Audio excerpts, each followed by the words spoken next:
Now it's video recorded and will be available to view on the commission website. It may well be that not all of you are real familiar with the Davis Commissions and how they operate and the way the meetings go. We are subject to California laws and council regulations. So we got the proposal for the URC expansion, 6 days before our meeting last Thursday. And it's understandable that the commission members who are not residents like I am would have questions. An efficient thing to have done would have been for us to have a little meeting where I answered all their questions about the URC operation, the various levels of care, the capacity of the different levels of care, how one moves from one to another, dining, and so on. Unfortunately, that's against the law. It would have to be done in public, and so at the last meeting you saw a lot of questions about how does the URC operate, and I hope you understand that's just the way it has to be. Sometimes it's not the most efficient structure for us to work in. Also, again, on public comment, there will be one public comment period. You can address anything to do with the URC expansion. We're particularly interested in thoughts on the general design and nature of it, and on the impact on current URC residents. But anything to do with the expansion that's what's on the agenda, so that's legitimate. As I mentioned at the last meeting, I was informed by the city that I have a conflict of interest by virtue of being a resident of URC, but that it is not such as to require me to recuse myself. And so I do not, and I will participate fully, but I am wearing my URC name tag to make clear to all that I'm a URC resident, and that has been said to be a conflict of interest. Incidentally, if I did recuse myself from the beginning, we would not have enough members on the commission to have a meeting, and this whole process would have been delayed until more members of the commission were appointed by the council sometime in the spring or summer. I'll mention again that there are two different aspects of the proposed expansion. The commission is to address the design and nature of the project. In that sense, we try to represent current and future senior citizens of Davis broadly. And then we were asked to evaluate the impact of the proposed expansion on the health, safety, and welfare of the current URC residents. You may wonder why that second aspect, which is not usually part of what we do. By approving Measure L, voters approved Council Resolution 18-094 and its baseline project features, which included an option for, quote, expansion of university retirement community, parentheses, URC, close parentheses, for the benefit of its residents. And the commission then has been tasked with evaluating the impact and benefits.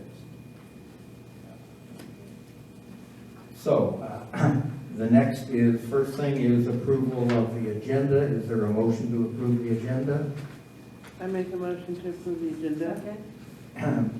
Moved by Commissioner Gavin, seconded by Commissioner Miller. Any discussion? All in favor say aye. Aye. Opposed? Abstentions? Okay, the agenda is approved. The first thing is public comment. So at this time, any member of the public may address the commission on matters listed on this agenda. So that's anything on the URC expansion. Speakers will be limited, well, in-person public comments. Speakers will be limited to no more than 3 minutes. You're asked to state your name for the record, but you're not required to do so. I brought my little timer again, so I will let you know after 2.5 minutes if that you have only 30 seconds left. After any and all in-person comments, staff liaison Maria will read aloud or summarize aloud the written comments that have been submitted through email. So are there any, and there's a microphone up there for public comments if anyone wishes to make any. So does anyone wish to make? Before we start with that, I just wanted to say something really quick here. This is just a statement. I had talked to Zoe just a little bit about all of our. Last, please. Oh, sorry about that. Thank you. Appreciate that. This is just a statement I'm going to read really quick. Commissioners, I want to take a moment to thank you for the excellent job that you are doing navigating the complex issues that come before you. Your role and function on the Senior Commission is, in general, identify the needs of the aging and creating an awareness program for these needs, exploring improved standards of services to the aging, and exploring new services for the aging both in public and private sector. Because you cannot, as Jim had mentioned, convene as a quorum to discuss agenda topics, any clarification, discussion, and consensus has to take place during the public meeting. Each one of you brings a wealth of knowledge and unique perspective with the common goal of serving seniors and improving their lives. As volunteers appointed by the City Council, this can sometimes feel like a thankless job, but please know how much you are valued and appreciated for your hard work and dedication. Thanks, and I just wanted to say a few words, if you don't mind, Chair. One thing was on the point of recruitment and the authorizing resolution that's coming back to the Senior Citizens Commission. As you know, subcommittee on commissions working with staff to try to draft a revised authorizing resolution for your commission. We'll come back to you for feedback soon. And the other point is, I know that you've been operating at 4 members for a while, and we're starting recruitment right away. So we know that this, it serves your work to have a full commission, so we're going to try to make that happen as soon as possible. If you know folks who would be good members of this commission, please do encourage them to apply. And the other thing I wanted to say is just to echo Maria. As you know, I've been to several meetings of your commission and been really impressed by the level of thoughtfulness and discussion that happens here. I'm very, very grateful for this commission. I also know very acutely what it feels like to be in the line of public criticism. And so I'm grateful for you to be willing to play your role and play it so thoughtfully and to hear the perspectives of all the public. And thank you to the public for showing up and giving your views. But you're performing a very, very important role, so thank you for your work. Thank you both. And just to clarify, Maria, what you read, was that from you? Just me. That was from you. That's from me. Okay, That's thank you from very your much. liaison. Thank both of you. And by the way, since the council members said they'll be looking for folks interested in serving on this commission, if any of you would like to serve on this commission, you should certainly apply. All right, next is public comment. So is there anyone who wishes to make public comment?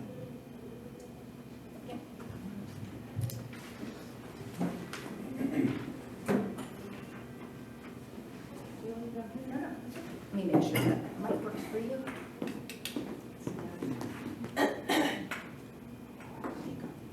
I apologize for my post-COVID voice. I wasn't here on your first meeting, but I did listen to the 2 hours of the recording.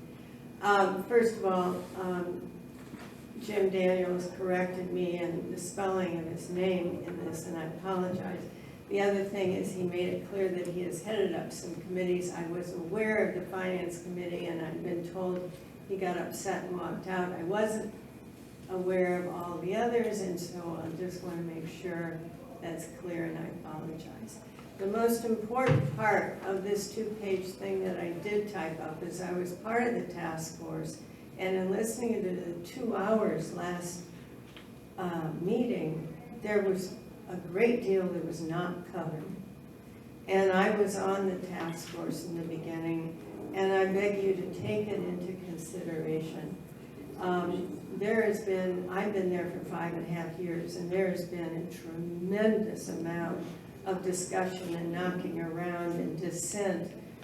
And it's been an incredible process to go through and come out with a project that was proposed in one form and fashion, and as a result of the feedback from the residents has been hammered into a totally different project, and one that I think the majority of the people are at peace with. And this is just outlined some of those points, and I beg you to consider them seriously.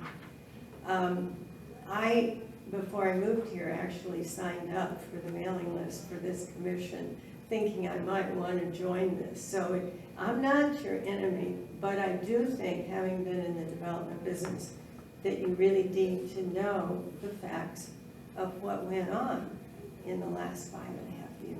So I thank you. Thank you, Vicki. Thank you, Vicki.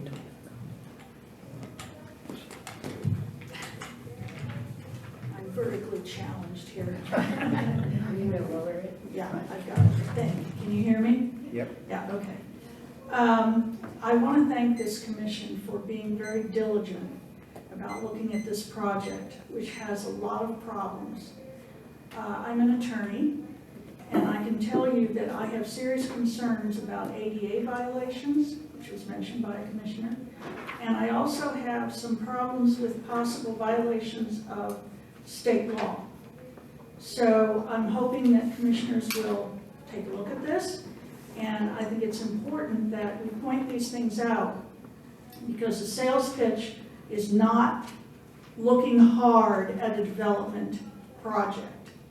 It needs to be really scoped out and carefully reviewed, and I feel like this project was kind of dropped in the lap of this commission at the last minute, and it would have been nice to have a lot more time on this. Thank you. Thank you, Elaine. Any other public comment?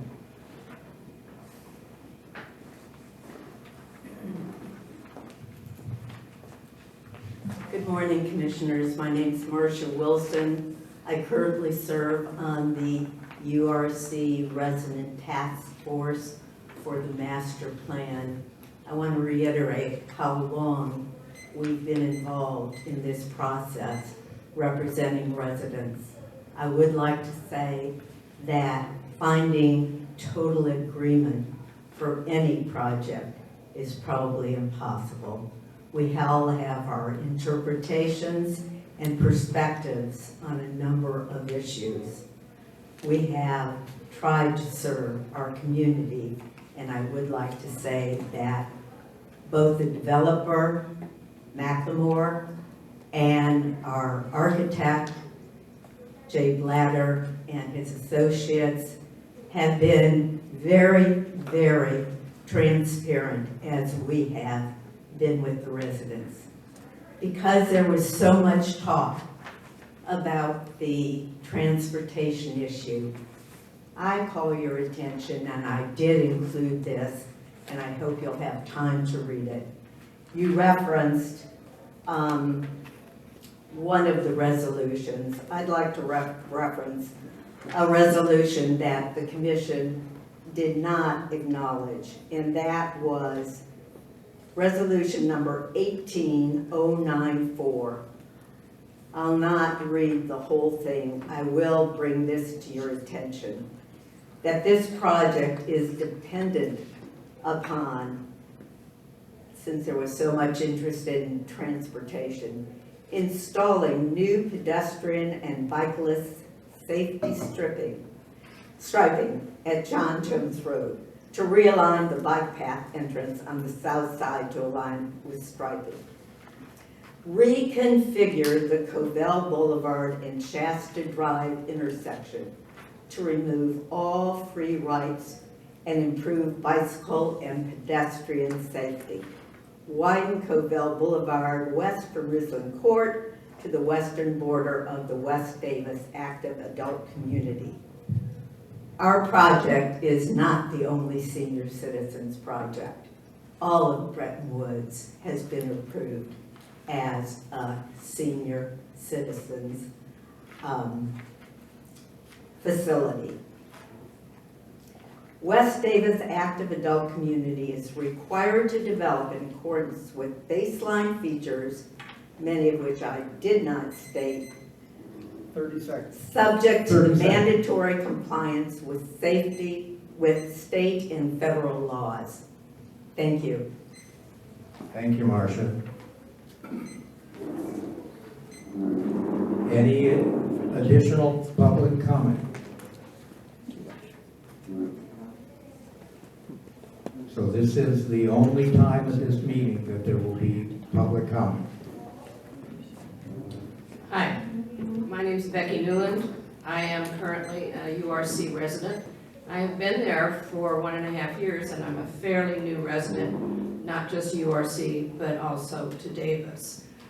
I would like to say that there's a lot of dissension around specifics on this project, but I believe that overall, once the project is completed with everything, all the construction across the street, as well as all the construction to the building, it will be a positive thing for all the URC residents. And I do encourage that you agree and you approve the project. I think it will be a benefit not just to the URC residents, but also to the citizens of Davis, and will be an excellent opportunity for people to move.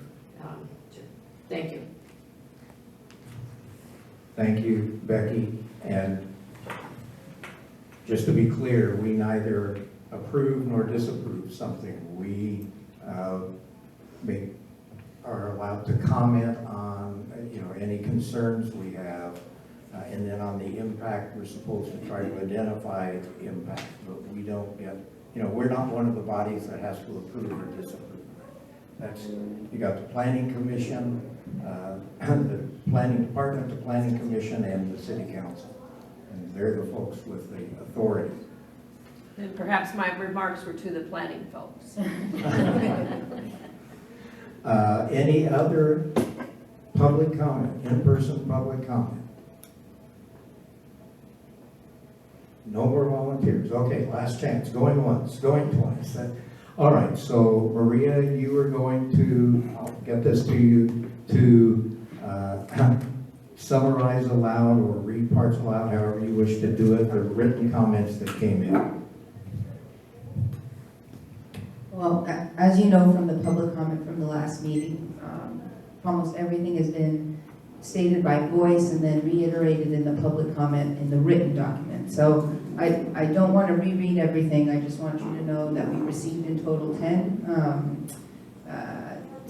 public comment statements, and all of them had overlapping issues or focused on one, but the generalities of it were the dining and not having a dining hall at the new site, the staffing and concerns about the staffing for new folks, access to amenities, space and higher levels of care, cost, financial risk, and safety at the intersections. And so that is just very broadly what the concerns were that were stated. And I know all of you have received it through, or actually most of you have received the comments through the Senior Citizen Commission link, so that the public has a way to access you directly and share that with you. And then we had one commissioner, there was some kind of glitch in the email, but all of those emails were forwarded to them. And so that basically summarizes. And of course, our public binder, this information is available for anyone to read through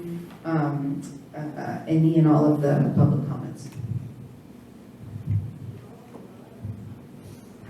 Thank you, Maria. And I know at the end of the last meeting, a couple of commissioners were concerned about some written comments that had come in that weren't stated aloud. And I think Maria has attempted to summarize these things, so are we okay with that now? Okay, all right. So now the next step is for discussion among the commission members and on any action we might want to take. I had worked on, I don't want to move this, I don't want to make the motion at the moment. I had worked on drafting a resolution in the format of the city council resolutions. You know, that's a whereas, therefore be it resolved that sort of thing. At the end of which would be, and here are our concerns. So I think I'll go ahead and read that first part of it, that is just trying to see if we might agree on the structure, and then we can see what the concerns are that commissioners want to list, or anti-concerns, positive things if they wish. So here's what I had written. Whereas the Senior Citizen Commission has completed, oh, let's see, I have copies of this. Commissioner, just say one thing.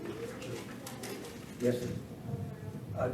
Just a brief, just semantic issue. So commissions don't typically pass resolutions, but they do pass motions. It's your position. So I would just, if you do decide to take a vote on the motion, I would frame it up.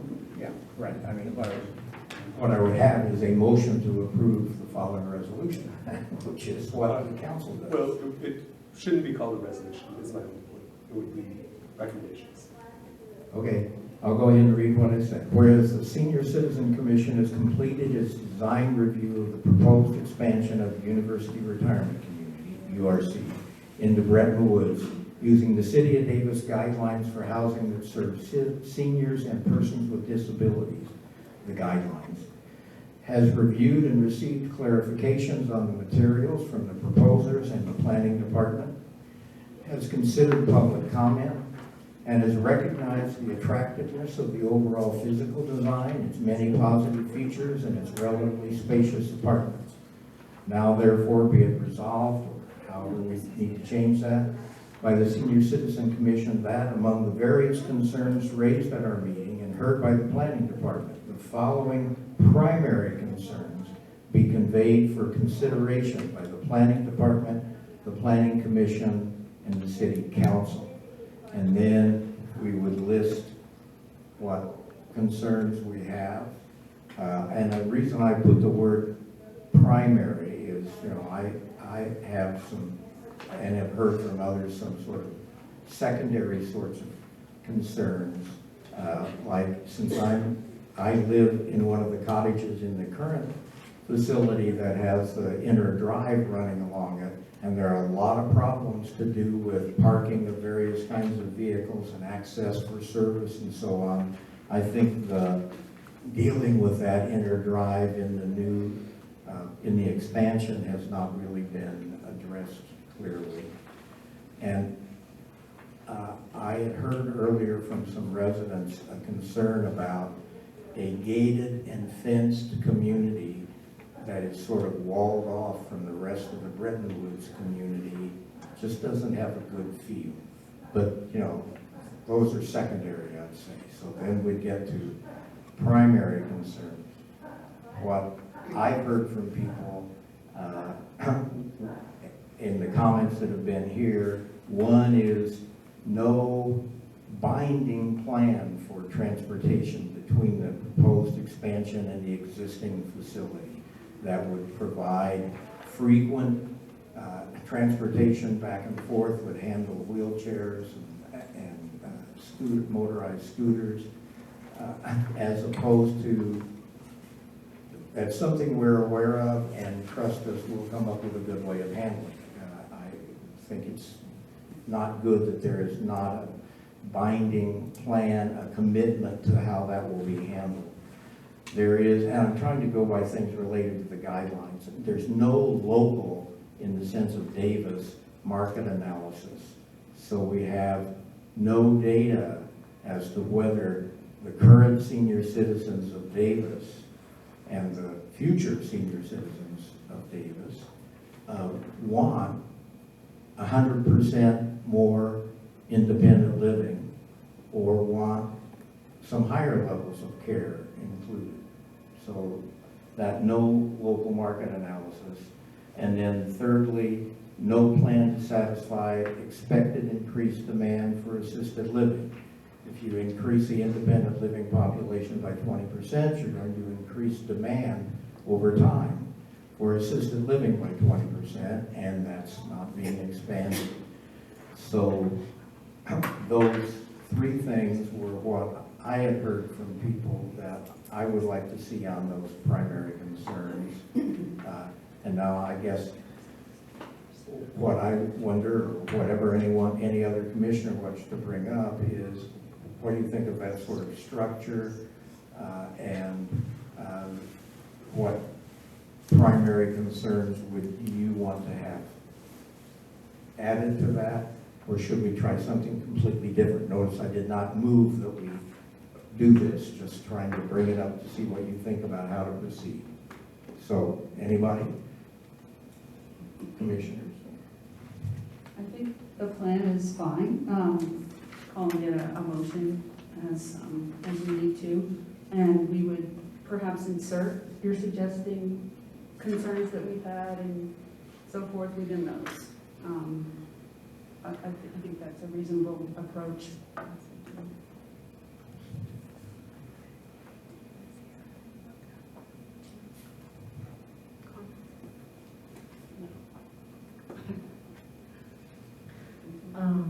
Jim, thank you for this. I think your proposal that we have a small discussion now led by these written comments that you've submitted is a good idea. I do think that our body is primed to be able to, after that kind of discussion, edit and I sense approve a statement to be coming from us to the City Council and the Planning Commission. So I think if we could just continue with our small discussion, we can insert and edit the skeleton of what you've created here. Carol, did you have something? I didn't want to, they just happened to hand the microphone back to me. No, I'm in agreement with what Leilani just said. Okay, and it's certainly easy to say, no longer say now therefore be it resolved, but to change it to say, you know, yeah, we move that the Senior Citizen Commission convey these, whatever our concerns are. Let me just check. So I have mentioned the no binding plan for transportation between the two parts of the facility, no local market analysis, no plan to satisfy expected increased demand for assisted living. Do you folks agree that those should be on the list? Pierce? Okay. What else? So I also submitted, and everyone up here is looking at a variety of, essentially a summary of my thoughts, and they strongly mirror yours, Jim, around the transportation plan. I want to just preface what I'm about to suggest by describing the framework of my thinking with regard to the duties on our commission and how I've been approaching the Planning Commission's request that we review this expansion. And that is, firstly, to stay focused on our duty as to be a conduit as a commission, Senior Citizen Commission, to be a conduit for the public, to communicate their needs and concerns regarding senior issues to the city. That's one of our primary responsibilities and kind of a rationale for the existence of our commission. And in this process, that's been a guiding focus for me. The other piece of my understanding of our responsibility has been to highlight, and the way I've interpreted and applied myself to this process has been to highlight potential interests that the city might have in relationship to its senior citizens as interpreted by any particular plan for it. So as I've been, I too have noted the ambiguity, the absence of a clear plan from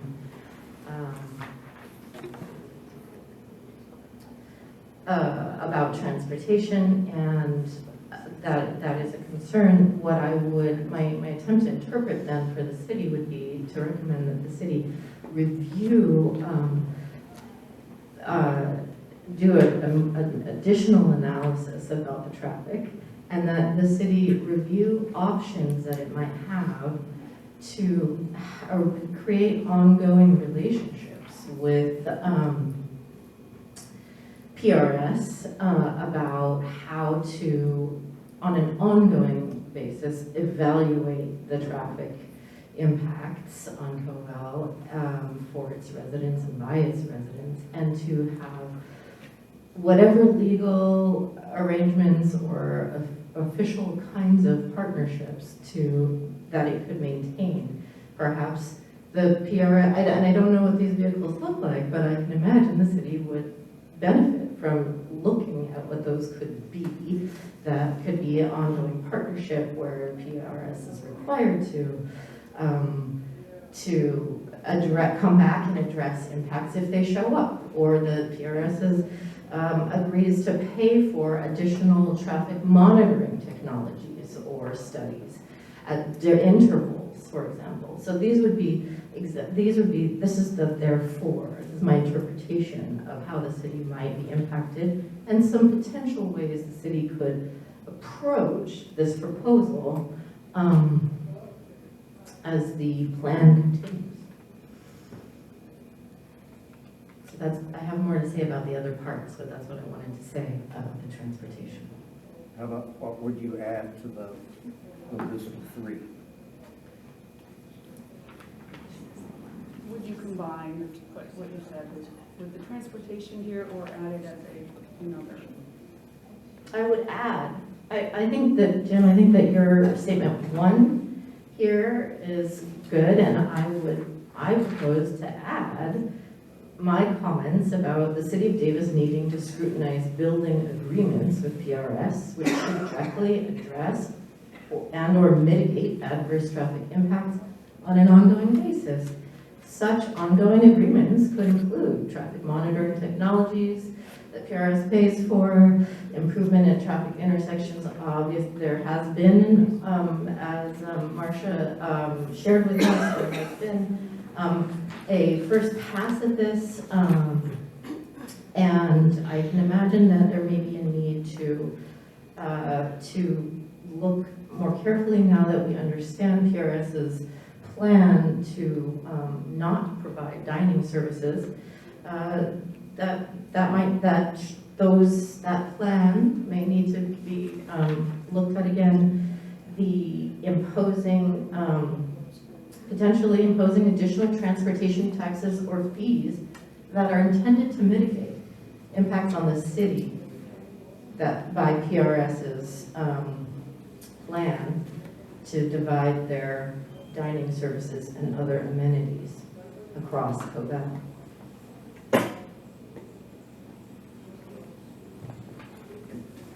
Lisa, you want? So you're thinking of a 4 then? Yeah. A separate, okay. Well, no, I was saying that I would like to suggest adding my This under paragraph this. B under to Jim's number 1. Okay.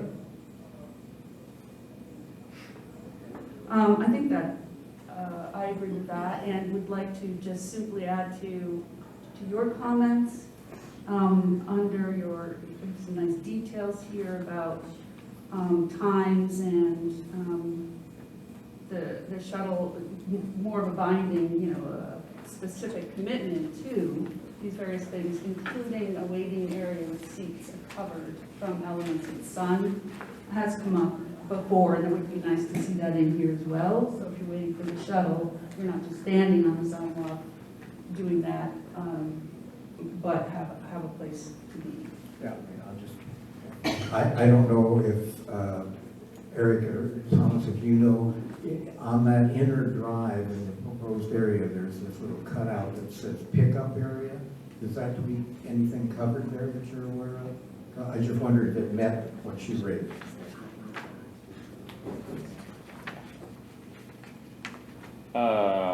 If I remember right from the last meeting as well, their intention was for folks to meet inside the lobby while they wait for any transit coming across from the other side of Cobell. So, don't know if that helps. I think so. I assume that the walkway would be reasonable. I don't know, do you have any comments?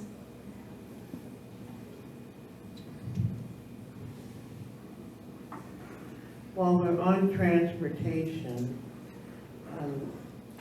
I'm looking at all of this from a different angle because my background, being from San Francisco, is being an advocate for disabled people and seniors. So as I read the comments in the emails, first of all, I'm concerned that planning has not done a study about the possible congestion, because we're talking about a road where the speed limit is 45 miles per hour and higher. Some people go higher. So I'm very concerned about that, and I have a neighbor who goes to the clinic over there, and they have told me that they walk very quickly just to get to the bus stop because traffic is so fast. But another thing that came to my attention was the shortage, since we're on transportation, was the shortage of parking for the staff. I think that has impacted the employees and who are working there, and it's perhaps an issue why there is a shortage in some areas with the assistance of employees. I also looked at that from a different angle in terms of employees who may be disabled. So in addition to just because you're disabled doesn't mean you don't have a job. And so if employees are having difficulty finding a place to park, what happens to employees who are disabled? And everyone who is disabled is not necessarily mobility disability, but they're disabled. And there's just, there were a lot of emails in regard to insufficient parking. And I've talked to bus drivers about that part of Cobell, and they've told me how the traffic goes very fast, and we need to know what's going on during rush hour, because during rush hour there are possibilities where there will be dining services that are offered, and I just don't understand why that has not been done as to yet, because it's been a while since this proposal was brought to us.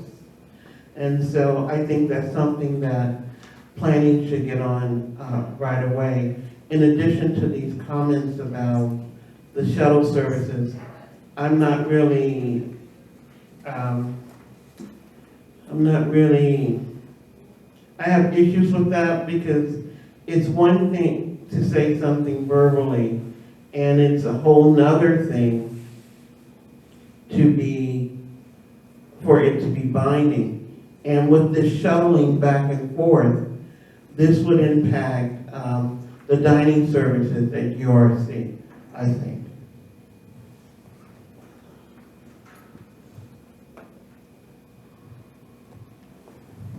Well, what I've heard is to expand on the text that is here that I had written. Number one, around the binding plan for transportation, to include what was under 3B from the two of you. And is there anything else that we specifically want, anyone specifically suggests we should add? I actually think A might go there too. The impact, which is what you had said earlier. So you did not want to include that? Yes, A also. Okay, A and B, and then what about number 5, which is the section on ADA compliance that we wrote, and I don't know whether that should also be in the transportation, I think it falls under that category, so that might, It does. okay, so that's 3 paragraphs we can move over there. Although I would like to hear Commissioner Gavin's take on that. Yeah. Commissioner Gavin, the section here that Lisa and I developed about ADA compliance impacts, Lisa's just proposing now to add this into Jim's transportation paragraph where you, If it's, yeah, and just to make sure it covers the main points that we touched upon earlier and tried to expand upon. I'd like to have your input on that.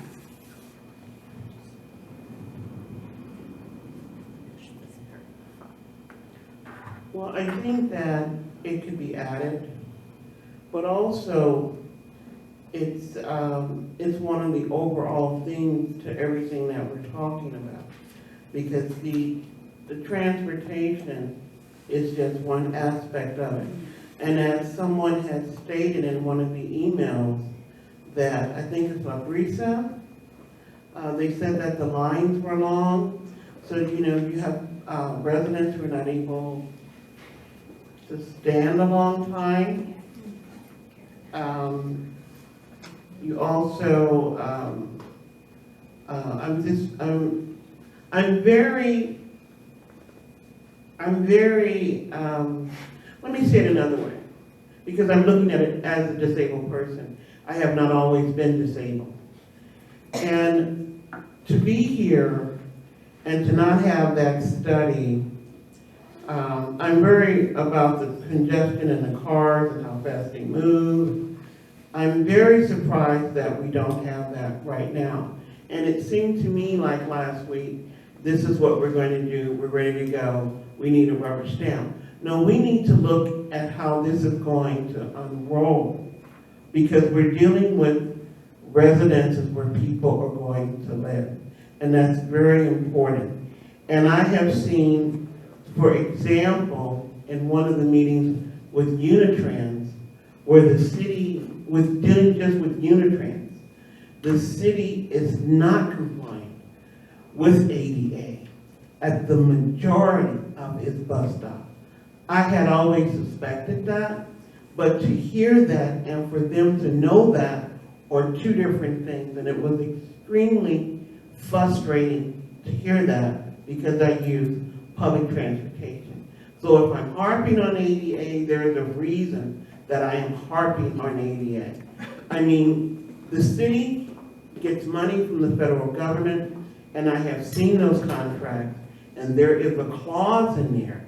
And when I said so, when the city receives federal funding, and you know you're not compliant with Title II of the ADA, or if you want to say Title VI, where there's no discrimination, are you committing fraud? Of course they didn't answer that because legal wasn't there. So this is a very, very broad spectrum, and these laws are put in place for a specific reason. And as I said, I'm speaking from my own experience. And furthermore, another area in terms of ADA, I was looking at, there were concerns about assisted living, memory support, independent living, skilled nursing facilities. These issues are very important and play a critical role in the life of people. And to have any subtraction with new people coming, when this is an essential part in the contract, from what I was somewhat able to gather, and this is one of the reasons people are choosing to live there. So ADA in itself can be a standalone category because it covers so much. And from what one of the emails said, they had to go to outside resources to get assistance because there were not enough employees to assist with some of these services. And so I don't understand how that is, because I'm not a lawyer, nor do I know the attorney that's here. But just from my own experience, when I read that, I thought of my mother who has passed. And when she was in the hospital, she had a stroke. She had two. The second stroke was very serious. And I had to step forward amongst my siblings because they were not familiar with these issues. But she had to stay. I demanded that she stay at the hospital, and because this is where all of those services were for her. And if she didn't stay, it was going to be very expensive for the hospital. And she was there for 4 months. She was familiar with the nurses and the doctor. Well, we had the 5 primary care physicians. But my mother, who was 63, when she had the stroke, left the hospital with 100% recovery.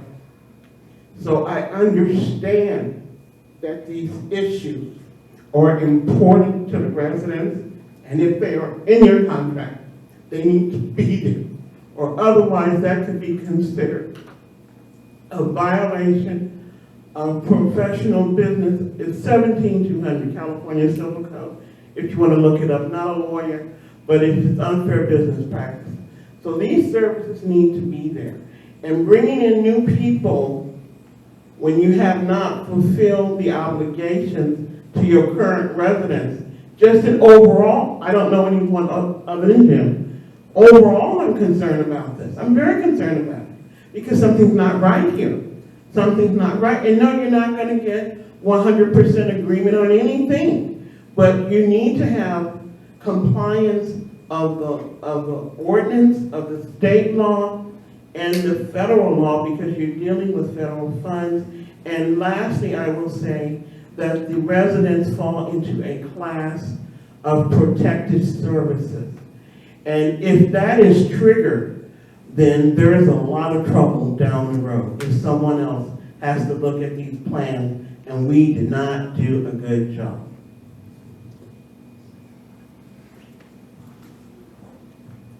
Thank you for your input there. I think based on what you said, we should have that be a separate item and expand it to be broader, to include things such as sufficient staff to supply services.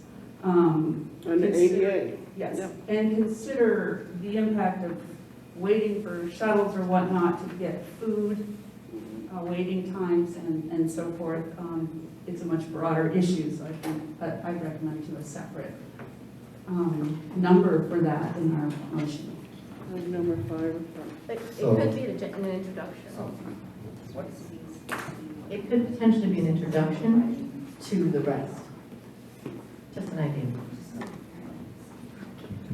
It strikes me as, it's a concern, so that goes on the list. What I was thinking is, we should add, in the heading I had on number 1 of mine, is no binding plan stuff, and we can say, and other transportation issues, and then put your 3A and B in that. Then I think down as a 4th item would go the ADA compliance issues. Does that seem all right? Now, Maria, maybe you can clarify something for me.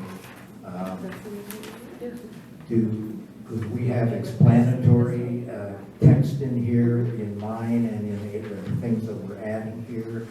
For the record, do we need to read all that aloud? I don't know that. Or, and I assume that clearly minor editing is okay, even if we didn't read it aloud. I But- feel like, and staff maybe you can help me on this, that the more concise we can make it, probably just the easier, as simplified as it can be. And there are kind of some supplemental things that were in the public comments or were stated otherwise, but like for the purpose of the motion, maybe, yeah. Simplify this. Certainly, please reiterate the highlights of the motion for the public before. Yeah.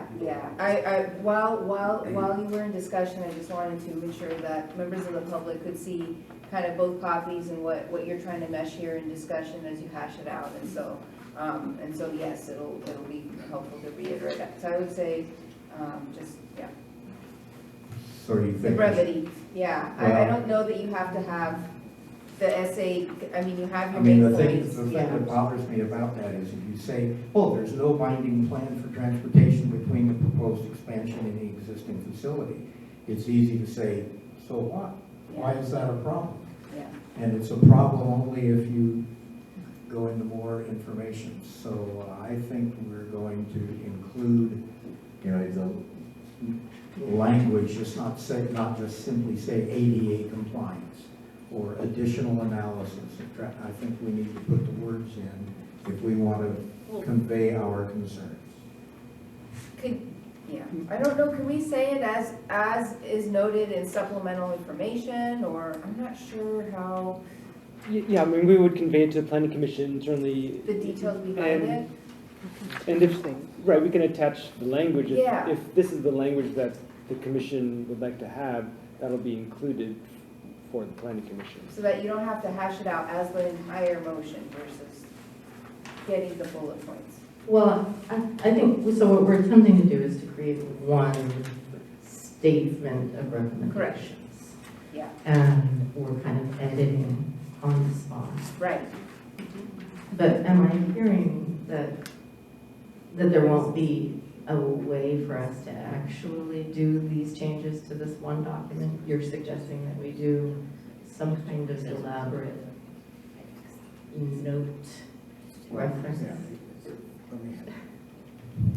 You know, maybe, I don't know, I'm just thinking, you know, we are the commission, and if we want our motion to include the reasons why we say something, that can be in our motion. I don't see why we cannot do that. Yeah. And so it makes it a long motion, so be it. Yeah, in the motion, I don't think it has to be, you don't have to read all of this in the motion if that's what you're adopting. I mean, you can reference that. But where, yeah, I mean, someplace we have to attach it or prepare it in somehow. And I don't see the difference, I guess, between saying we have, you know, just 4 bullet points with headings on them, and then say, but to see why, you gotta read this other thing, versus putting them in there in the first place. But that's, you know, that's my view. What does the commission want to do? Yeah, I think the project here is that we're trying to create one statement, one document, and we're editing it in real time together. We will vote together on the final edited version, but because of the awkwardness of doing it in this analog spoken way, I don't think that we will actually have that document that we will be voting on until somebody sits down with the computer and slices and dices it. But it's the slicing and dicing that we're doing now that we'll be voting on. And there will be one statement that goes from us. Is that your understanding too, Jim? I will say on the rubric, I mean, you guys did refer to point A and B. You didn't rewrite every sentence when making that motion. And I think that Eric was just expressing that, you know, the written document is here, you know, and you're just referring to, you know, we'll call it number 1 and number 2, and, you know, 1A, 1B, you know. So I don't think we're trying to lose anything at all. What do other commissions do when they're trying to synthesize written comments and intended comments from multiple commissioners in real time in the meetings? I know, because my wife serves on the tree commission, that the tree commission has passed resolutions. I don't know what happens with them, or how they get glued together. Of course, their meetings run 4 hours. And so that's a negative. I mean, it seems to me that I thought that we actually had pretty much glued things together. There was my one, and then we were in inserting into that things from your 3A and B, the wording there, and then adding as a fourth item down at the bottom, what's your item 5 about ADA compliance. I thought we put the document together, but maybe I'm wrong. I think that's mostly true. There's some arrows and insert and so forth. Amaze, we can draw together except for the AA because the issues that came up here are broader than what's in here, so that would require some editing, in my opinion, because it's very limited as it's currently laid out here. But that's not, I don't think that's a big deal. We could probably do that online, live, digitally online. But so I think we can continue with this. I don't know if you're saying we can't vote on it today? No, Oh, okay. I was just trying to get, I was just trying to get more clarity, because what I don't want to do is ask other people to reference our 2 documents and zigzag back and forth. I would like one document. And so I'm just trying to work out a plan for us to be able to achieve that. So it's, yeah. And as painful as it would be, we definitely do not want to have another meeting at which we try to work out the language. And we can't go off in secret and work out the language. So it's got to be done here. I have my computer. I could pull up your document and do the editing right now. Would you like me to do that? If it's read and recorded, we'll get it right back. So would it be a good You're idea? saying thumbs up to that idea? I'm saying you don't need to bring out your computer, as long as you hash it out, and if you want to read it in its entirety as a finished product, then, that'll be recorded and that'll be how the motion is stated, is written. And may I say, the perfect is the enemy of the good. I If you think want, it's 12 o'clock. yeah. We have the consideration of the impact on current residents to address, and we will quit by 1.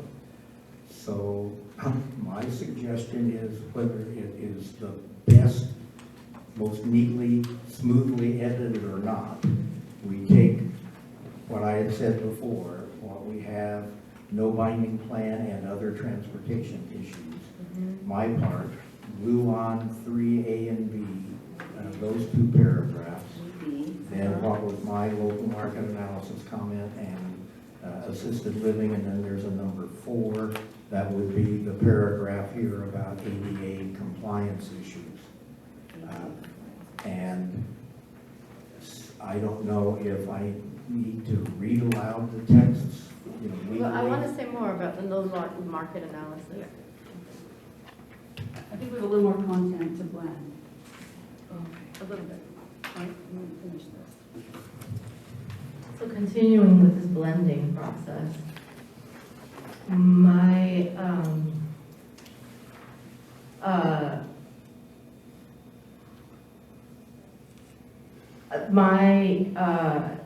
interpretation of the city, the impact to the city on of this plan, something that comes up, I believe, for the city is, and it's mentioned, as Jim, as you point out, in the no local market analysis, is that I believe that the city needs to conduct much more robust and active needs assessment of the care needs of its senior residents. That embedded in this housing guidelines is an understanding that there needs to be this analysis, and I believe that needs to be even more in-depth and nuanced, and that responsibility lies on the city to do, to be understanding, evaluating its current care vehicles that are available, both city, county, and private market provided, and have an active mechanism and dedicated staff person, or at least the data being collected, to be able to analyze the adequacy of that kind of care provision currently.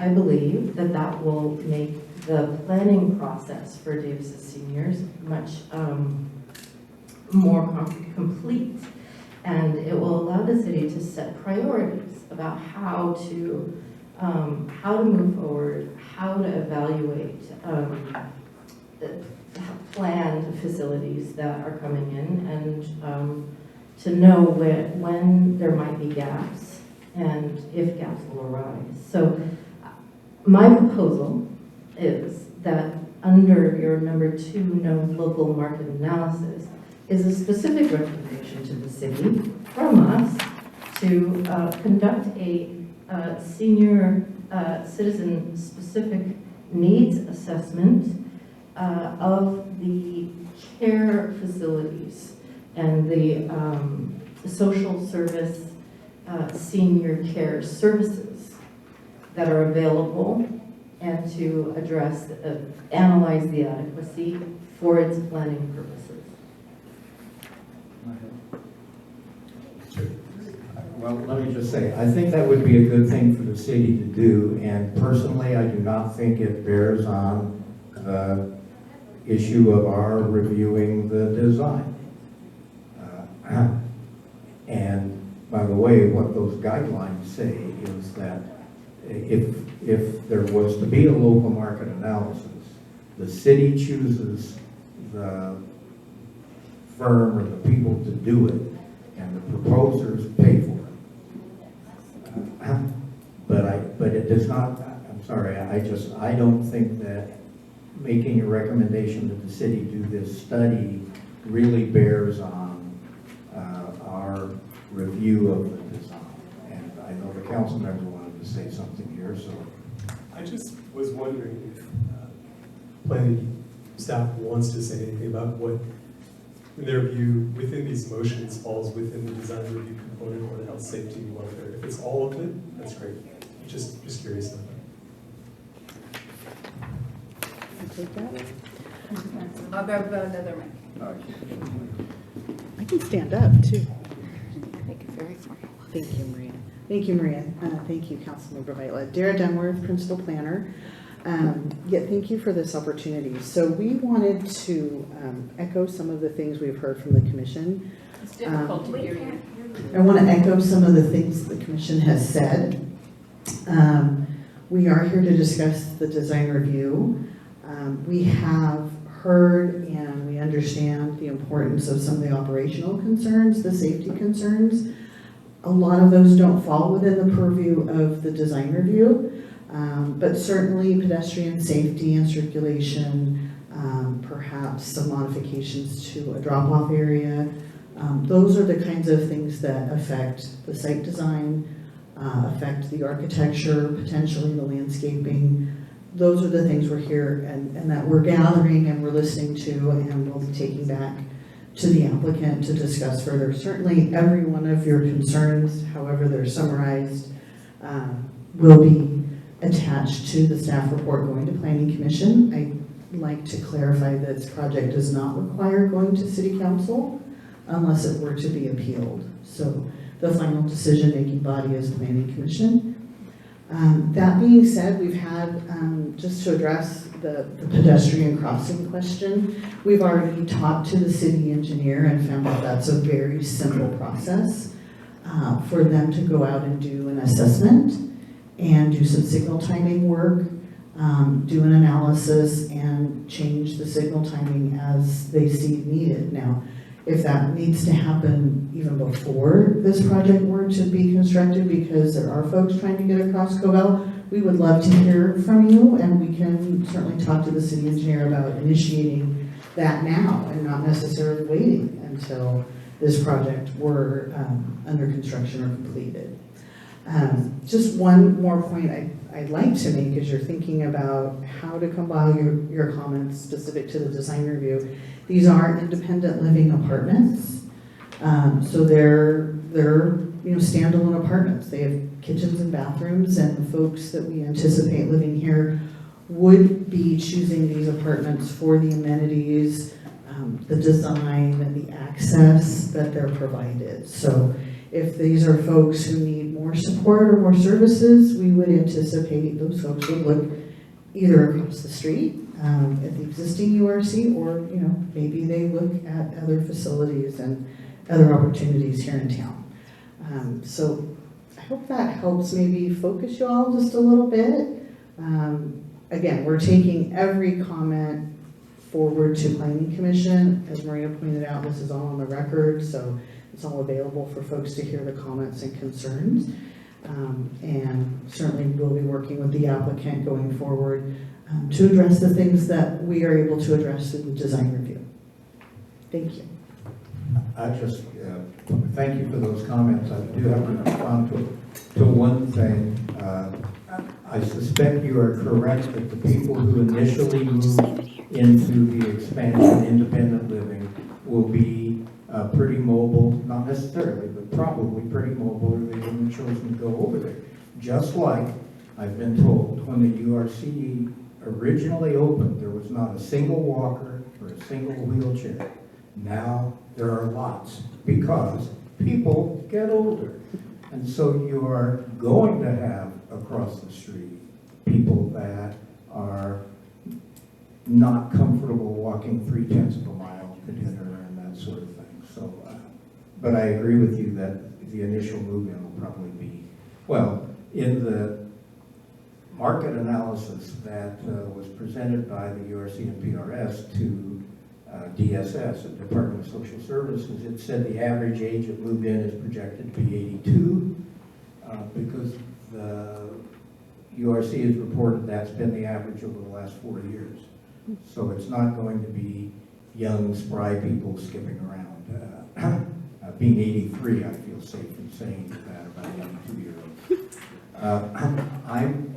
I'm tempted here to try making a motion and seeing if we can move ahead and get to talk about the impact, because I know everybody would like not to have another meeting on this, but we will if that's necessary. So I move that the initial whereas and all that, except that it ends up saying the senior commission asks that concerns be conveyed. So that's the motion. Yeah. And then it includes the no binding plan, and added onto that, and other transportation issues. So that paragraph 1 will add to it and A and 3A and B, if I find it again, yes, 3A and B.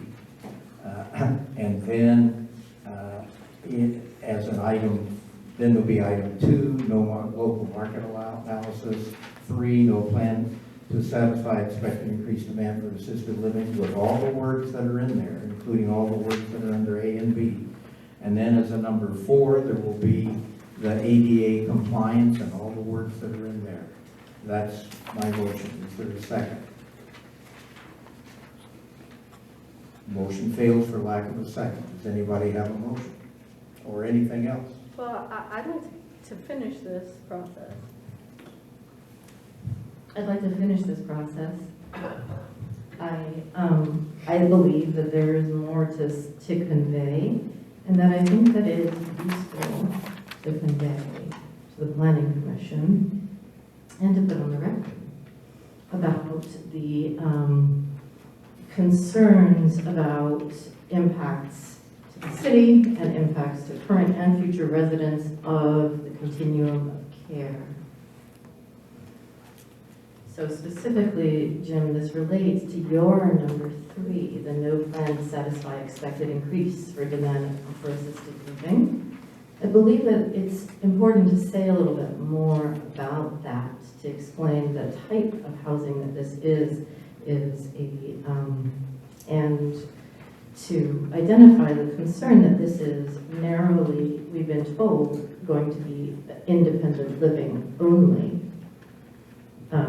provided.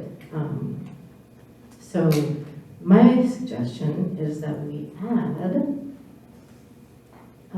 the introductory paragraph of number 1, Lisa and my statements on number 1, about providing context about the absence of data about the levels of care, and that we end with the 1D paragraph.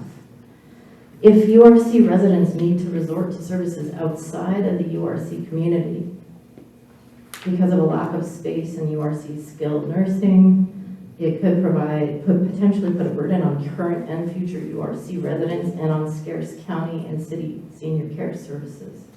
In other words, an increase in senior services at the beginning of the continuum of care without a commensurate increase in the more intensive levels of care places threat of scarcity of supportive care resources when they are needed, which may impact all of Davis's seniors. And this is not a reason to not move forward with the plan, but it is a concern that I think is useful to highlight and convey.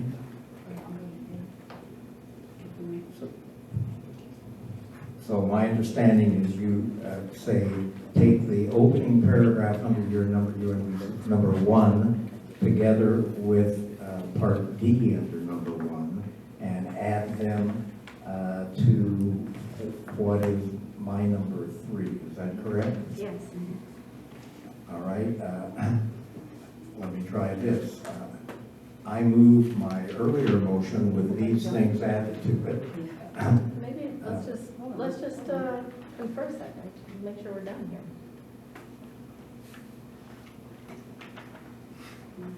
Is the concerns for staffing shortages?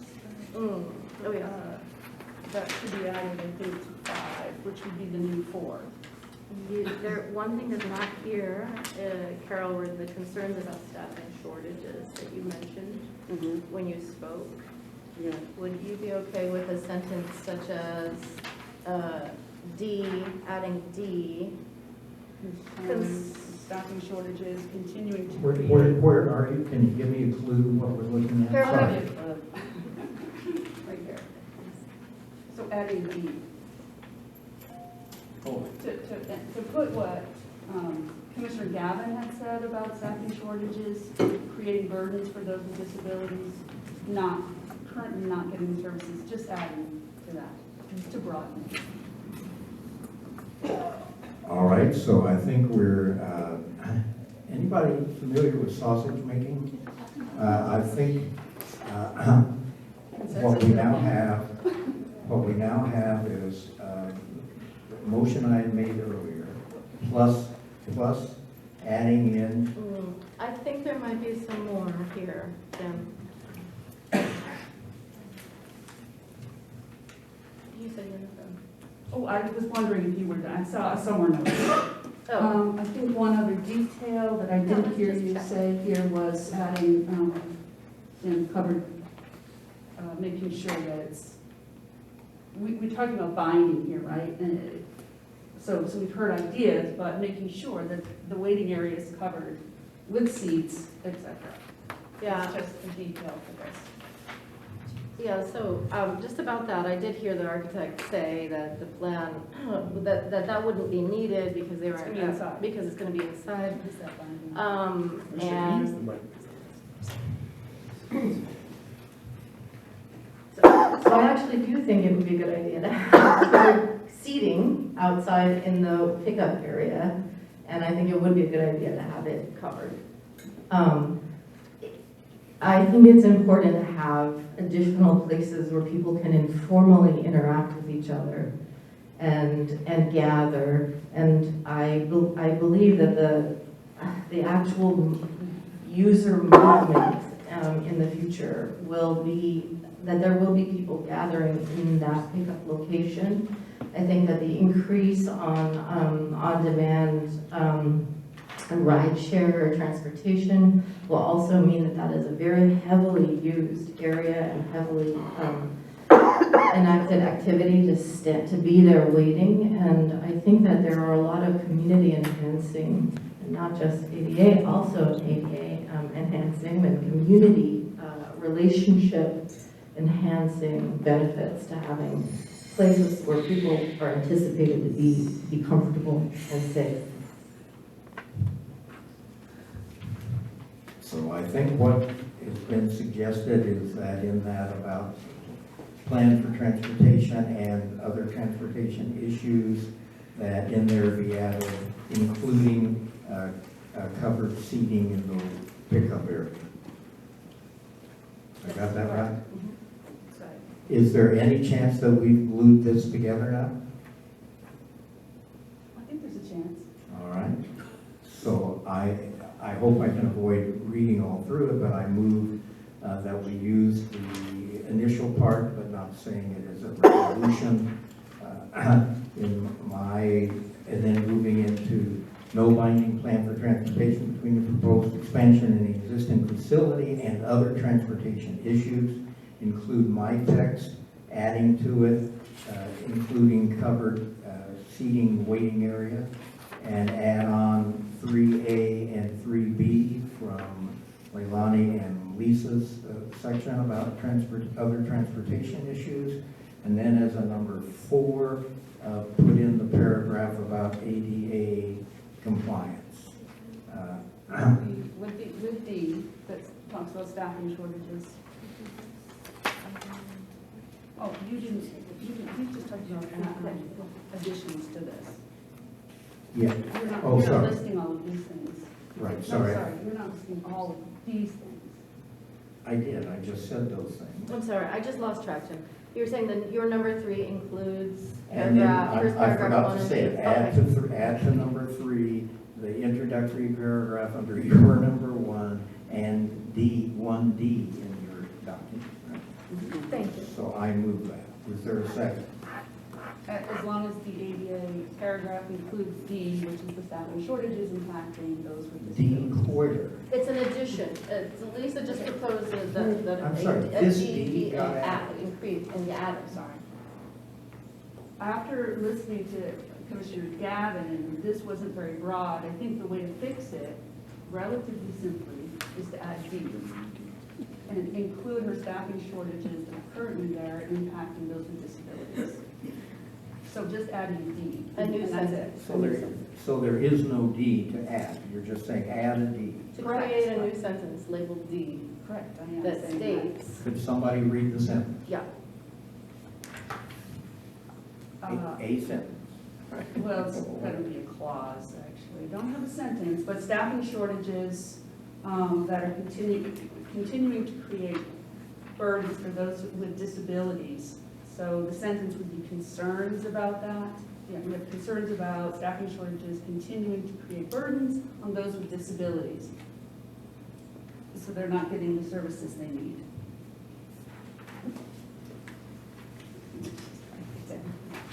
Okay, I'm not good on doing this. so we have a sausage-like motion here. Is there a second? I'll second. I'm sorry, seconded by Commissioner Budenhoff. Is there further discussion? Yes. Because I think it should be included. I think it should be included, is it true? It means, I think number 6 should be included as a number 5.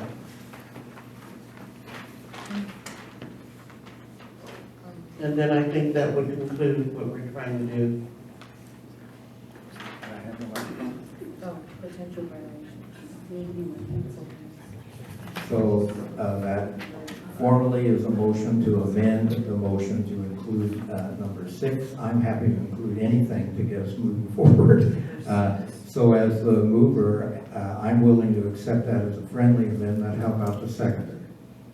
Yes. Yes, okay, so now we've added that as another numbered item down here. Is there any further discussion? All in favor say aye. Aye. Opposed, nay. Any abstentions? All right. The next item is to address the impact of the proposed expansion on the health, safety, and welfare of current URC residents. I have actually well, unfortunately, I called it a resolution, but a motion that would deal with some of that. Since I've got the mic in my hand, I'd like to mention impact on the residents that I have heard. Oh, sorry, I forgot completely. Am I correct that the city does not have a formal presentation on the impact on URC current residents? Am I correct that the proposers or some official representative of the proposers does not have a presentation to make on the impact on URC residents? Okay, I should have done that before charging off. I do have a question.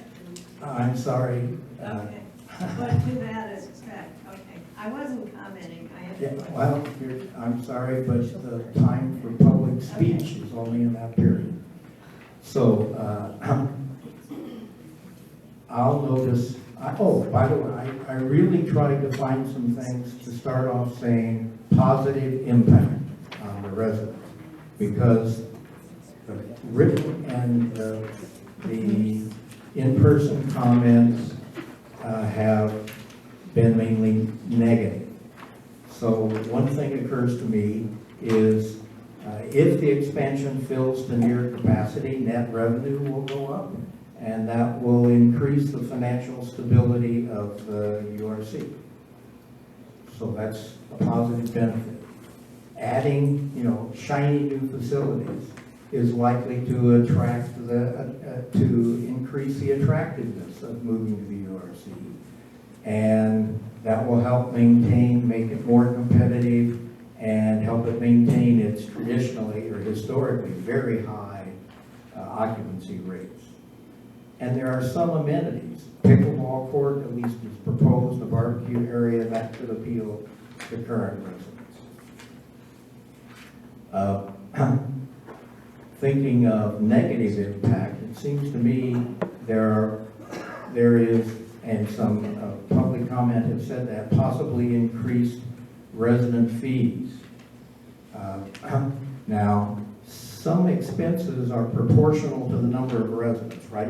You grow, you need more cleaning staff, you need more maintenance staff, and this.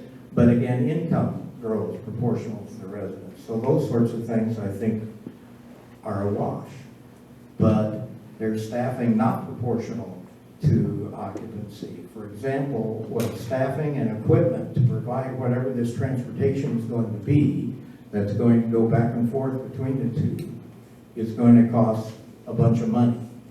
And where's that money going to come from? It's going to come from the revenue to the URC, which means current URC residents are going to have to be paying for that, along with the new residents. A big concern is financing the construction. According to the URC's application, the Department of Social Services, this is a $56 million construction project financed with, at least in part, $52 million in loans. Someone has to pay the finance costs, someone has to pay the interest, someone has to repay the loan. Who's going to do that? The residents of the URC. The increase in residents will make an increased demand on dining. A significant construction project is already planned in the existing facility to increase dining capacity in order to serve those in the new proposed expansion. Who's going to pay for that? The residents are going to pay for that. And residents were told recently, by the way, that the reason to-go meals had to be picked up at 5 is that the kitchen can't handle the demand for to-go meals at the same time as they're serving dinner. Makes me wonder how they handle a new 50 people during the dinner time. So is there going to need to be an expansion of the kitchen? I have no idea. And then, as a number of the commenters have mentioned, competition for facilities and services. You're going to have 20% more people. That will increase demand for limited facilities and services, especially assisted living, and which is not being increased, and such things as exercise classes, fitness equipment, meeting rooms, and the like. Current residents could find it more difficult to access these facilities. So there's a bunch of things that I have interpreted from the comments we've received and my own thinking about it and what people have said to me about negative impacts. And as I said, I did work to mention what strike me as some positive impacts. Commissioners, do you have thoughts on impacts on current residents?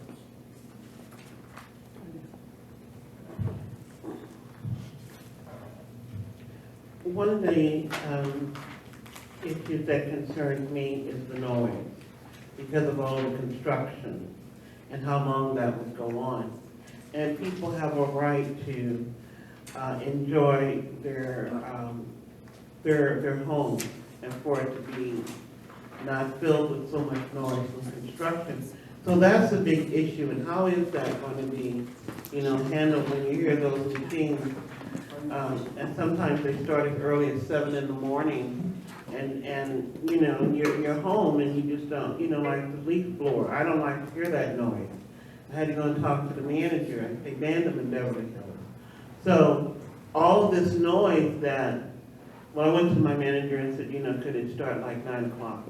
But all of this noise, and you're in your home. You're not gonna, drive away from your home to not hear this noise. I think that needs to be considered. Are they gonna lower some of the fees? Because that is a state law, and that's gonna be disruptive for some people. And also, I was just concerned that there are things that are in the contract that are not being fulfilled. So if URC is not able to accommodate the people there in terms of dining, and someone said the food wasn't that great since the pandemic, so how are you going to accommodate an additional group of people? I mean, if they take the bus over there and they get there, you're all out of food because someone said they run out of coffee or something like that. So you've gotten on this bus and you could be in the wheelchair and you're ready to eat and ready to go, and you get over there and everything's gone.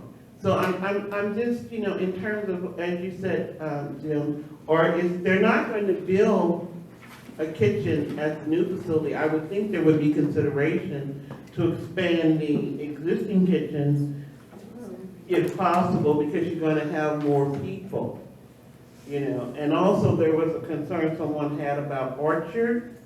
They felt that it would be too congested in the hallway to try to expand 2 rooms, and for reasons you've already mentioned, they're running out of room for exercise activities and things like that.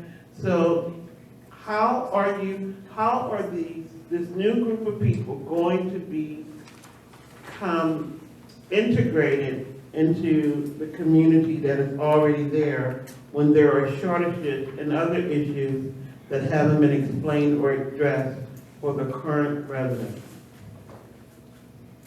Chair, can I ask a framing question just about this item? Just to the planning staff, I'm curious. So the adopting ordinance preliminary plan development, it says here, directed that design review is brought to Senior Citizen Commission for input, and also that Senior Citizen Commission will evaluate the proposal's impacts on health, safety, and welfare. So fully clear that Planning Commission has something to say about design review. Is Planning Commission also going to consider these impacts? And if so, how does that incorporate into their decision-making process if it's not going to consider?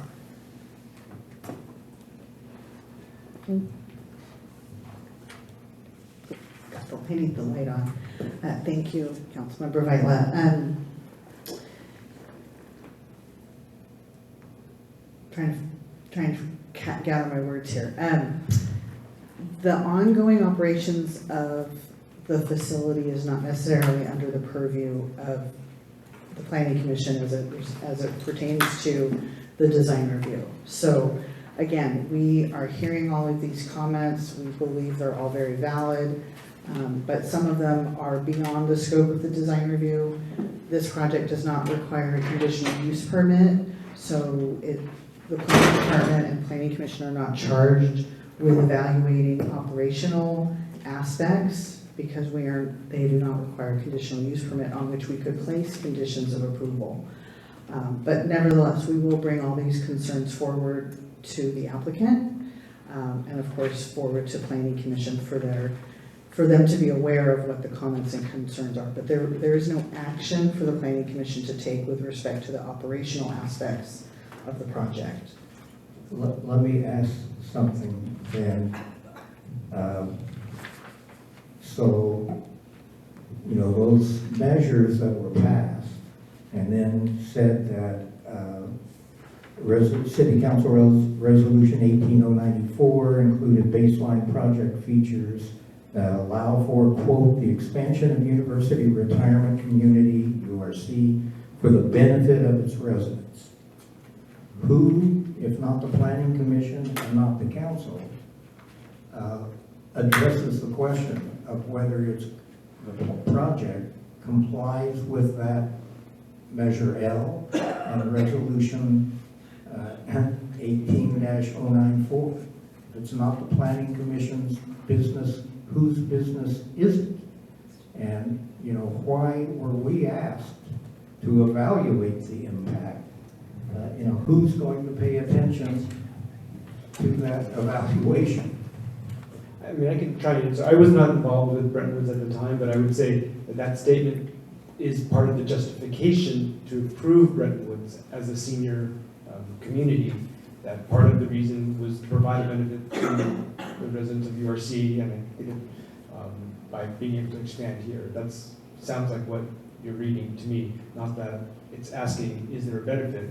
But part of the reason to approve Brentwood's with the houses, with the affordable apartments, with the outdoor space, and all of that is, also for this facility, is to benefit the seniors of the community as well as seniors of URC, I believe. For the Senior Citizen Commission review, the wording that was included had addressed health, safety, and welfare for the design review, and partly because that's language that is in the police powers, that justify the ability for the city to regulate design of buildings, is also health, safety, and welfare. And so I think that's probably why that language was worded in that way, not necessarily just all health, safety, and welfare, but health, safety, and welfare related to design, which is more limited than what Dara was talking about for uses, because the use is allowed, URC or this use is allowed, so we're not able to say you have to have something different from independent care. That's why the focus is on the design review, on the site layout, or landscaping, or the fencing, or like you said, the outdoor seating area, maybe some of the transportation-related issues, because that could be related to health, safety, and welfare, just from the design of the site. Well, again, the commission is directed to evaluate the impact on the health, safety, and welfare of the current URC residents.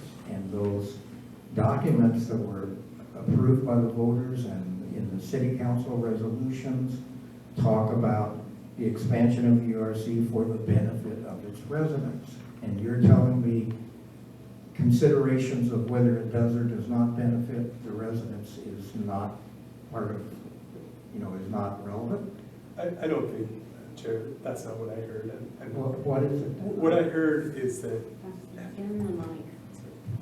What I heard is that the health, safety, and welfare as it pertains to design review is certainly under the purview of the Planning Commission.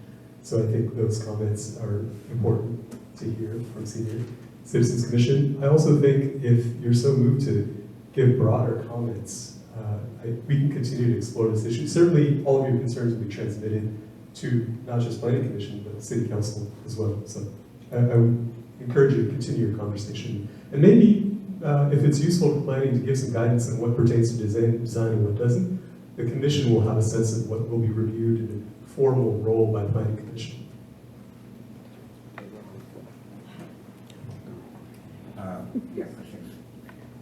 Any commissioners? Well, I participated in this issue in other cities. And what it seems odd to me, but what it seems like that has transpired is that this is a step out of sequence.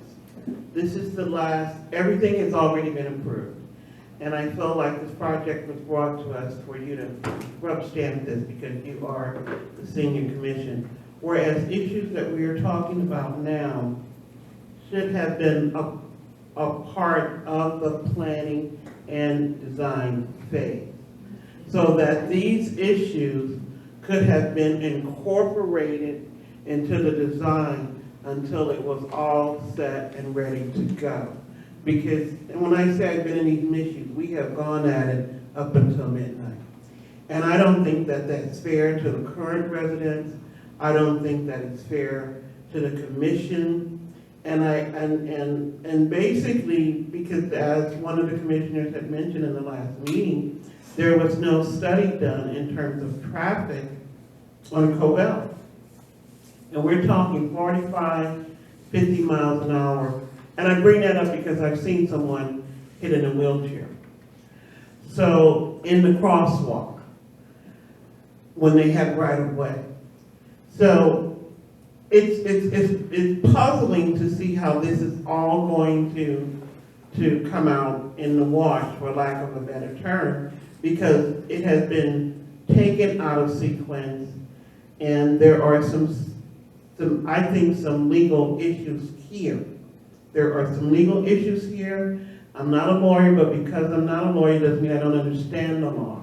And I don't think that it was fair to this commission. I think that the commissioners on the last minute of getting all of this and by holding this special meeting, we are not able to hold regular meetings, even though we've had 2 just on this one project alone.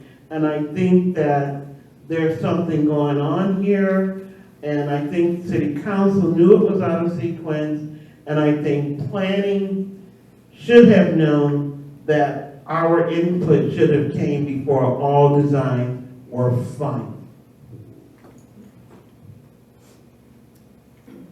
So just to try to understand this point of form a little bit more, what I heard you say, Mr. Lee, was that that the projects that the Planning Commission,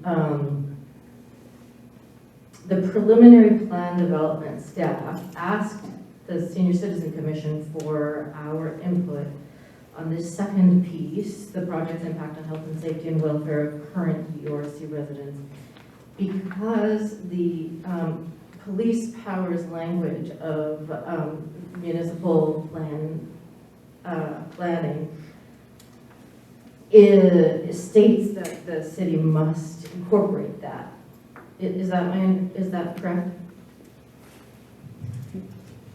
Well, just that the language of health, safety, and welfare underlies a lot of our regulatory ability and authority, whether it's a use permit or design review.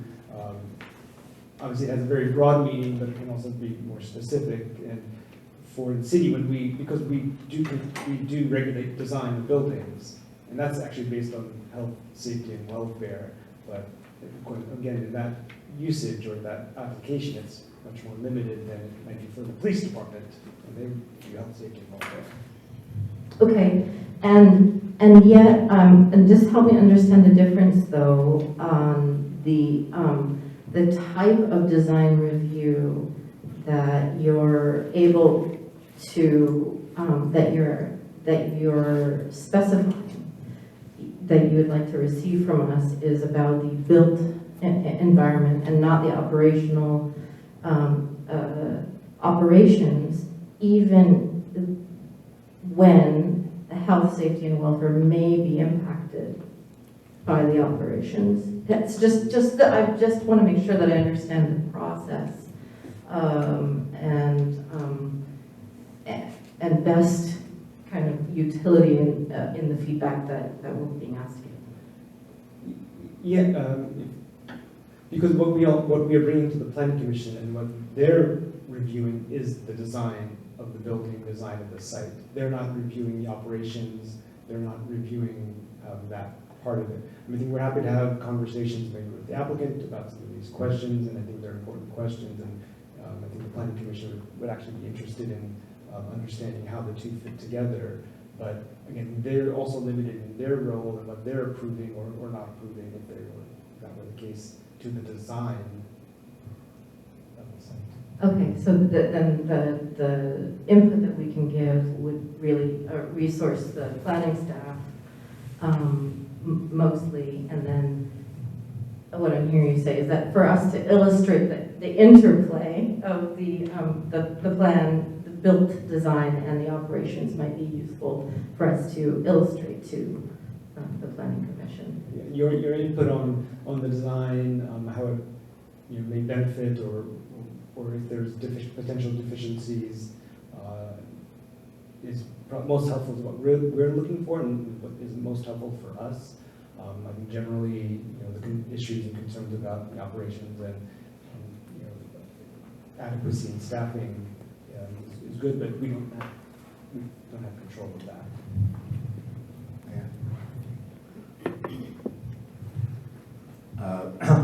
Not sure this will go anywhere, but I thought I would try a motion.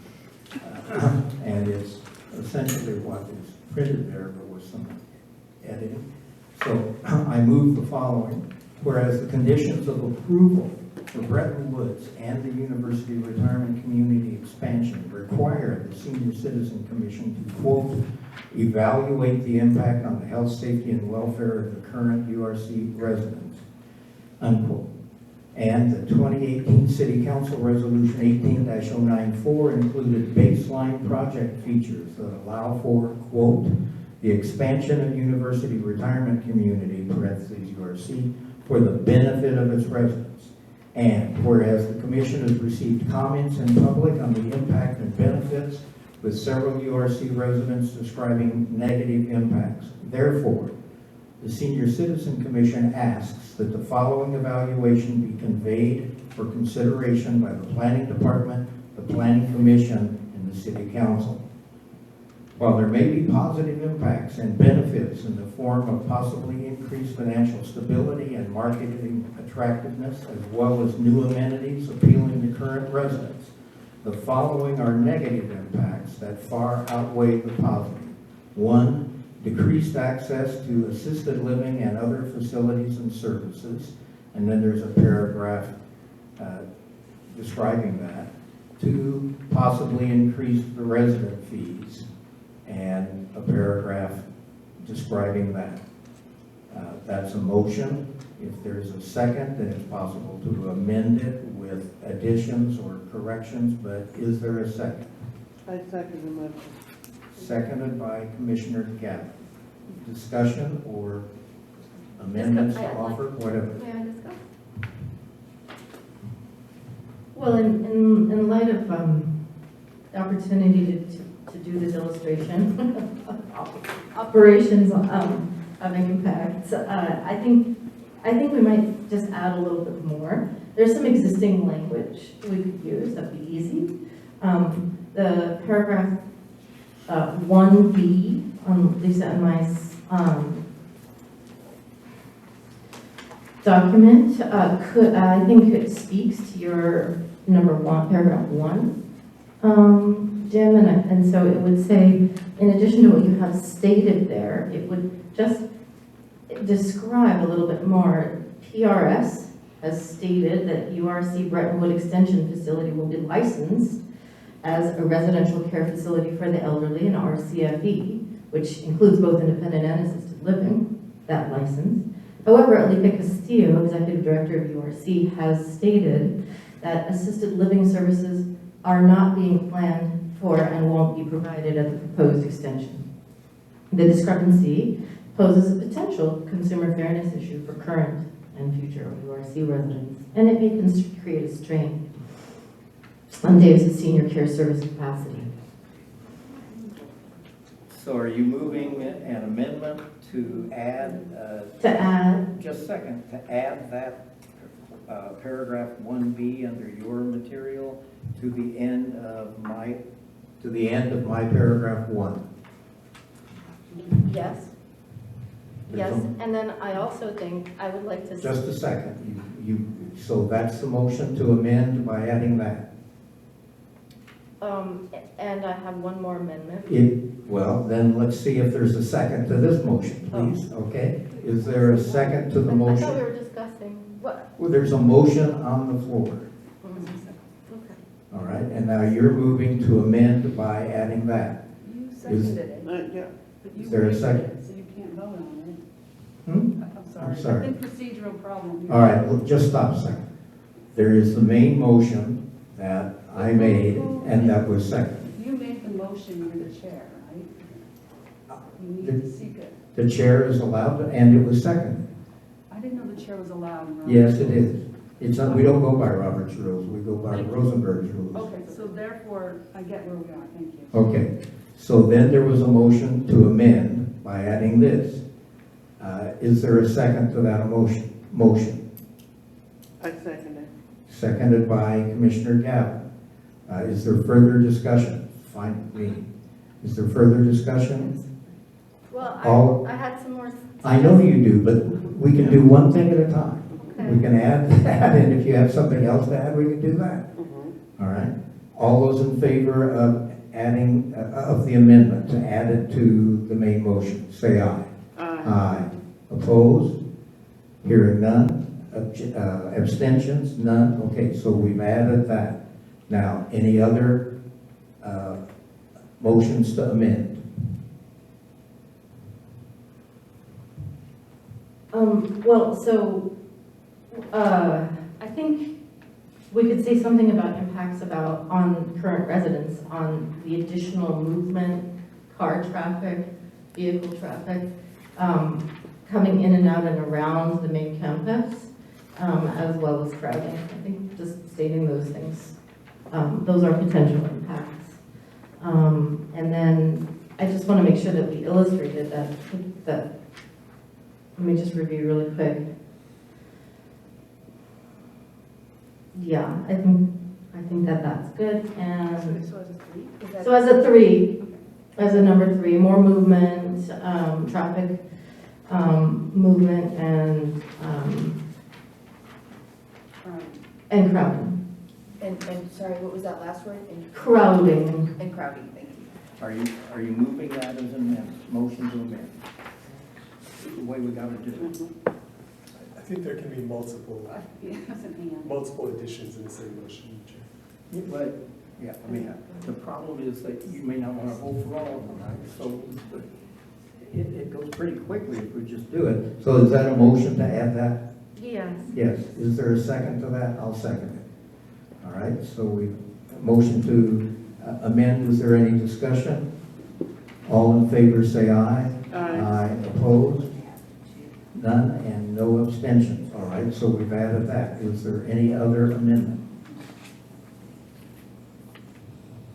Anything? Are you planning on including all of the written public comment underneath this? As within the packet to, Yeah, okay. yeah. Eddie Gerber? Is there further discussion on the main motion as amended? If not, we'll vote. All in favor, say aye. Aye. Opposed? No opposition, abstentions? No abstentions.